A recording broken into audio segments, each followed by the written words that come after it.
Subjective కాదు. ఆస్తి పరునికి ఆస్తి ఎక్కువగా ఉన్నప్పుడంట పరులు కూడా ఎక్కువ అవుతారు. అంటే ఎవరు? స్నేహితులు ఎక్కువ అవుతారు, కులస్తులు ఎక్కువ అవుతారు, అవునా? ఇంకా ప్రజలు ఎక్కువ అవుతారు. దేవునికి మహిమ కలుగును గాక. ఆస్తి ఎక్కువైన ఎడల దాన్ని భక్షించువారును ఎక్కువ అవుదురు. ఎవరవుతారంటే ఎక్కువగా? ఆస్తి ఒక మనిషికి లిమిట్ ఎంతవరకు అంటే, దేవుని మహాకృపను బట్టి నాకు తెలిసినంత వరకు ఒక కుటుంబానికి ₹1,00,00,000. ఎంత ఎరమ తల్లి? ఎంత?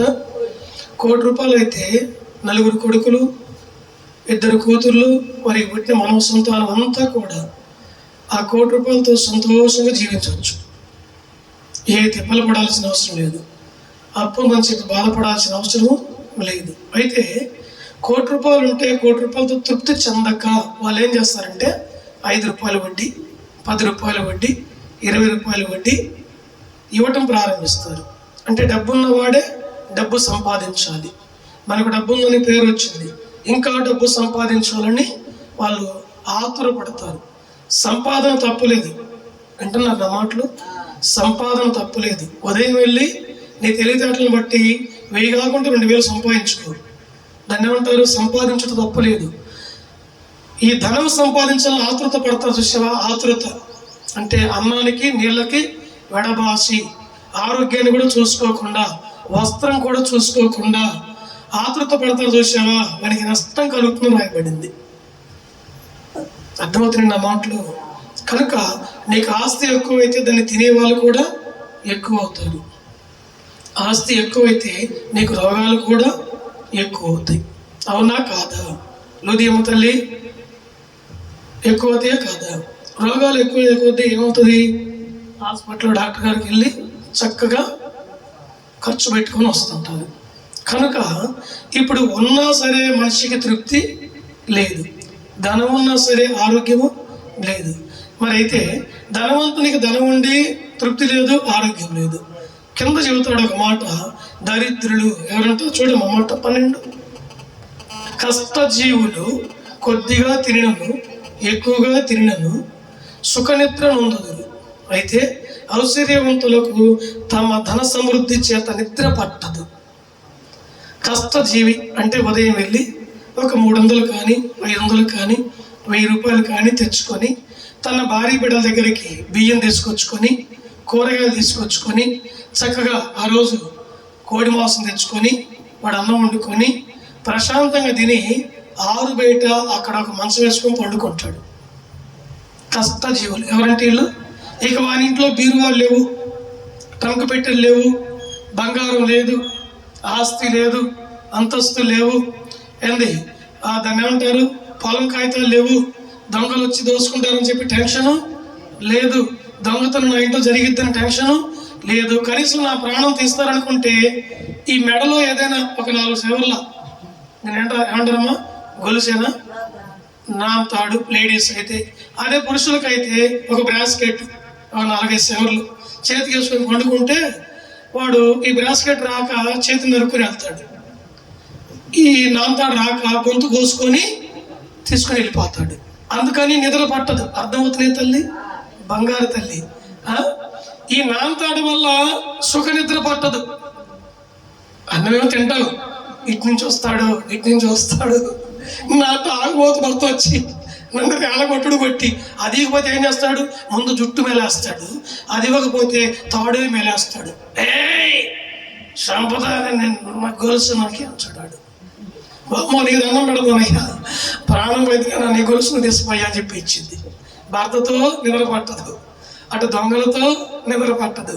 కనుక ఆస్తిపరులకు ఏ విధంగా సరే సుఖము లేదు.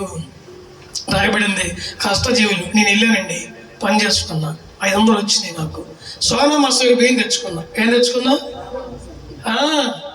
ఇంకేమంటారు, కర్నూలు సోనా, జీలకర్ర మసూర, అవునా? పండించే వాళ్ళు కూడా తెలియదు పేర్లు అన్ని తెలుసు నాకు. అవి తెచ్చుకొని చక్కగా పొలం వండుకొని, కోడి మాంసం వండుకొని ప్రశాంతంగా నా పిల్లలు, నా భార్య, నేను తిన్నాం. తిని ప్రశాంతంగా ఇంట్లో పండుకున్నాం. అదే ధనవంతం చూడు, అబ్బాయి మీ ఇంట్లో ఏం బియ్యము? 74 ఏంటి అంట? 74. ఎందుకయ్యా? బీబీటీ తెచ్చుకోవచ్చుగా అయ్యా, మరి రక్షిత తెచ్చుకోవచ్చుగా. Sugar, BP, thyroid, gas problem, కొంచెం తింటే దేవులు అరగదు, అంతా బాధే నాకు. అందుకని 74 తెచ్చుకున్నాను. అది అంత తింటే నాకు గిట్టిందండి, ఇంకే బియ్యం గిట్టదు. దాంతో పొలం వండుకుంటాడా? దాంట్లో మటన్ వేసుకుంటాడా? కోడి కూర వేసుకుంటాడా? వాడికి అరగదు గ్యాసు, వాడికి థైరాయిడ్, వాడికి బీపీ, వాడికి షుగరు, లేని రోగాలని వాడికే ఉన్నాయి. ఆస్తి వెనక ఇదిగో బీరువా నిండా ఉంటుంది, అక్కడి నుంచి కింద పెట్టి ఉంటాడు. కానీ వాడు తినాలంటే వాడికి ఆయాసం, ఉబ్బసం, గ్యాస్ ప్రాబ్లం. దేవునికి మహిమ కలుగును గాక. హల్లెలూయా. వాడికి ఆస్తి ఉంటుంది కానీ వాడు తినలేడు. మంచిగా ఇప్పుడు చూడండి, ఇంట్లో నుంచి బయటకు వచ్చాడు. ఐస్ క్రీమ్, బాదం మిల్క్, పప్పు మిల్క్, ఇంకా ఏయో చెప్పాడు. అది చూశాడు, ఎంత కప్పు ఎంత 50 రూపాయలు, తినొచ్చు కానీ అది తింటే నాకు నిమ్ము. ఏంటది? నిమ్ము. ఐస్ క్రీమ్ తినలేడు, వాడు జ్యూసు తాగలేడు, వాడు మాంసం తినలేడు, వాడు సరైనట్టు ఆహారము తినలేడు. మరి ఏంటంటే కొన్ని వడ్ల బియ్యము, కొన్ని కోటా బియ్యము 2 మిక్సింగ్ చేసుకొని ఎసురు పెట్టుకొని వండుకొని తినాలంట. అది వాడి రోగాన్ని బట్టి. ఇంకొక ఆయన ఉంటాడు ఆరికలు, మీకు తెలుసుగా ఆరికలు. ఆయన చిన్నతనంలో ఎక్కువగా ఉండేటి, ఇప్పుడు కొద్దిగా మరుగవుతున్నాయి. ఆరికలు వచ్చేసి 120 రూపాయలు ఎంత ఉంది, 150 రూపాయలు కేజీ. అవి తెచ్చుకొని నానబెట్టుకొని వండుకొని తింటాడు. ధనవంతునికి పేరుకు ధనం ఉంటుంది కానండి, ఒంటి నిండా రోగాలే. కావాలంటే మీరు గమనించండి, కావాలంటే లిస్ట్ ఇస్తా, తీసుకోండి, ఓకేనా? ఇక్కడ అంటున్నాడు ఈయన, కష్టజీవులైతే భార్య భర్తలు ఇద్దరు వెళ్తారు. చూడండి, వృక్ష దొక్కేవాళ్ళని చూడండి, కట్టెలు పెట్టేవాళ్ళని చూడండి, కాగితాలు ఎరుకునేవాళ్ళని చూడండి, లేదంటే బేల్దారి పనికి వెళ్ళేవాళ్ళని చూడండి, ఆ పొలం పనికి వెళ్ళేవాళ్ళని చూడండి. ఒక మాట చెప్పమంటారా? ఇక్కడ ఒక ఆయన ఉన్నాడు, లక్ష్మయ్య, వారి సత్యమని. వారికి ఏ ఆస్తి లేదు. నాకు గుర్తుకొచ్చింది, దేవుడు జ్ఞాపకం చేశాడు. వారికి ఏ ఇల్లు లేదు, ఏ ధనం లేదు. ఇద్దరు భార్య భర్తలు వెళ్తారు, పని చేసుకుంటారు. వాళ్ళకి 2-3 పిల్లలు. కమ్మ వండుతారు, చుట్టూ కూర్చోబెడతారు. వాళ్ళకి పెట్టి వీళ్ళు కొద్దిగా తగ్గినా సరే ఆ పిల్లలు తింటుంటే అంత సంతోషంగా ఉంటుంది వాళ్ళకి. వాళ్ళతో పాటు కలిసి తినరా నాయాలు తిను అని పెట్టుకుంటూ తృప్తిగా తింటారు. అక్కడే మంచం వేసుకుని నిద్రపోతారు. రాష్ట్రంతా ఏ దొంగతో పని లేదు, ఏ శత్రువుతో పని లేదు, ప్రశాంతంగా నిద్రపోతాడు. చూడు, కావాలంటే ధనవంతుడు వాడి నడువుకే ఉంటాయి తాళాలన్నీ, అన్ని ఇక్కడే పెట్టుకొని పండుకుంటాడు. ఏ స్త్రయాన భార్య అయినా సరే దొంగ కావచ్చు, వాళ్ళకి నమ్మకం ఉండదు. నిజమండి, భార్య దొంగ కావచ్చు. తాళం తీసుకొని కదలకుండా బీరువాకి వెళ్ళి కొంత తీసుకొని చెప్పమంటారా? ఏమనుకోమాకండి, కూతుర్లకు ఇవ్వచ్చు. ఎవరికి? కూతుర్లకు ఇవ్వచ్చు, అల్లుళ్ళకి ఇవ్వచ్చు. నా భార్యను కూడా నేను నమ్మను, దొంగదే అని చెప్పి నడువుకి వేసుకుంటారు కొంతమంది. నిజమా కాదా? మరి ఇంట్లో భార్యను కూడా నమ్ముకున్నప్పుడు ఇంకా దేవుని మీద ఏం నమ్మకం ఉంటుంది ఆ మనిషికి? కనుక దేవుని బిడ్డలారా, ధనవంతునికి అన్ని కష్టాలే. ఇక్కడ కష్టజీవులైతే కొద్దిగా తినను సుఖ నిద్ర. ఏ నిద్ర అది? సుఖ నిద్ర. బీపీ ఉండదు, థైరాయిడ్ ఉండదు, ఇంకా గ్యాస్ ప్రాబ్లం ఉండదు, వాడికి అలసట ఉండదు, రొప్పు ఉండదు, ఆయాసం ఉండదు, ఏ రోగం ఉండదు. ప్రశాంతంగా మధ్యాహ్నం 6 బయట ప్రశాంతంగా నిద్రపోతాడు. దేవునికి మహిమ కలుగును గాక. హల్లెలూయా.